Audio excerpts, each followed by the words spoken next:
नमस्कार, तुमचं सर्वांचं स्वागत आहे आपल्या YouTube चॅनलवरती.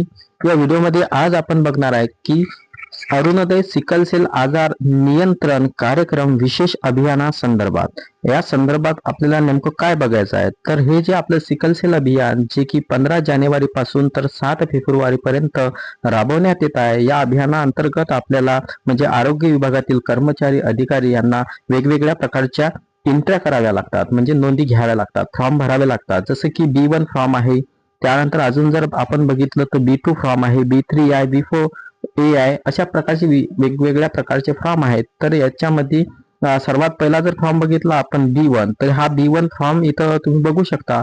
सिकल सेल रुग्णांची जी यादी असते त्या यादीमध्ये जे नावं असतील त्यांच्या नोंदी इथं घ्याव्या लागतात.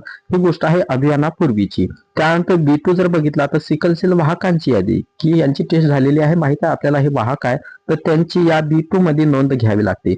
आणि B3 चा जो कॉलम आहे, हा B3 म्हणजे सोल्युबिलिटी टेस्टचा आहे. B3 मध्ये काय सोल्युबिलिटी टेस्ट आहे, याच्यामध्ये काय असते तर ज्या लोकांची सिकल सेलची तपासणी झालेली नाही त्या लोकांची इथं नोंद आपल्याला घ्यावी लागते. तर या B3 ची नोंद कशी घ्यायची त्या संदर्भात सविस्तर तुम्हाला या व्हिडिओच्या मार्फत माहिती मिळेल. तर बघा, B3 या चेकबॉक्सला क्लिक करायचा आहे. क्लिक केल्यानंतर खाली गेल्यानंतर पुढे जा तुम्हाला दिसेल.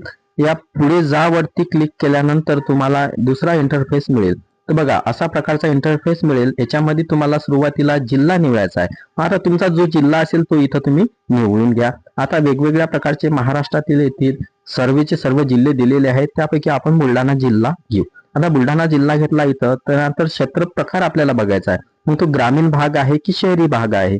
आता शक्यतो ग्रामीण भाग बुलढाणा जिल्ह्यामध्ये जास्त बघायला मिळतो, म्हणून बुलढाणा जिल्ह्यातील ग्रामीण भागावरती क्लिक करायचा आहे. त्यानंतर इथं दुसरा चेकबॉक्स तुम्हाला बघायला मिळेल, तो म्हणजे तालुका. तालुक्यामध्ये त्या बुलढाणा जिल्ह्यातील सर्वचे सर्व तालुके तुम्हाला बघायला मिळतील. तुम्ही जिल्हा जर दुसरा घेतला तर तिथं त्या जिल्ह्यातील तालुके बघायला मिळतील. आता या जिल्ह्यातील समजा आपण एक तालुका निवडू.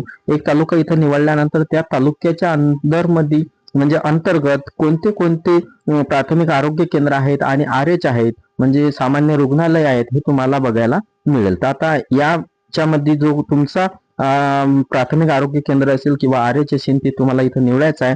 इथं निवडल्यानंतर काय असते नंतर HWC चे नाव, म्हणजे तुमचं उपकेंद्र असेल तर त्या उपकेंद्राचं नाव, त्यानंतर खाली आहे CHO चं नाव, त्यानंतर CHO चा इथं मोबाईल नंबर, हे इथं काय करायचं आपल्याला भरायचं आहे. तर इथं आपण सर्वची सर्व माहिती टाकलेली आहे. ही माहिती टाकल्यानंतर इथं आता पुढे जा येते. पुढे जावर क्लिक केल्यानंतर आता इथं सर्व्हिसचं सर्व अजून त्या जो लाभार्थी असेल त्या लाभार्थ्याची काय येणार आहे डिटेल आता इथं भरावी लागणार आहे. आता एखादा व्यक्ती आपल्याला बघायचा आहे. समजा इथं मी एका व्यक्तीचं नाव टाकतो, त्या व्यक्तीचं आपण एंट्री इथं करून बघू. जसं की एक नाव आहे टाकायचं आपल्याला. आता ऑब्विसली 0 ते 40 वयोगटातील लोकांची आपल्याला सिकल सेल तपासणी करायची आहे, म्हणून 40च्या खालीच असणार आहे.